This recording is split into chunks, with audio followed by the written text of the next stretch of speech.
સુરતમાં વધુ એક વ્યક્તિના અંગોના દાનથી 7 લોકોને નવજીવન મળ્યું છે। કતારગામ વિસ્તારમાં રહેતા હિતેશભાઈને માથાના દુખાવા બાદ તેમને દાખલ કરવામાં આવ્યા હતા અને બ્રેન્ડેડ જાહેર થયા બાદ પરિવારે અંગોનું દાન કરી સંમતિ દર્શાવી હતી।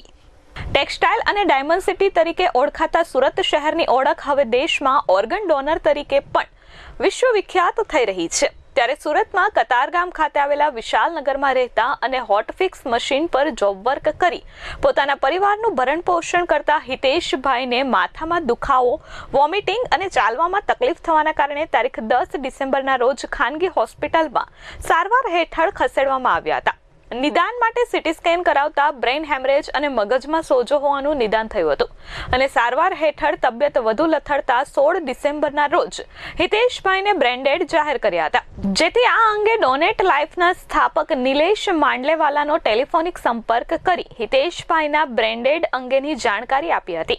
ત્યારે પરિવારની સંમતિથી 40 વર્ષીય બ્રેન્ડેડ હિતેશભાઈના હૃદય, ફેફસા, લીવર, કિડની અને ચક્ષુઓનું દાન કરવામાં આવ્યું હતું।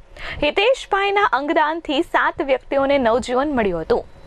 Bureau report S24 news Surat.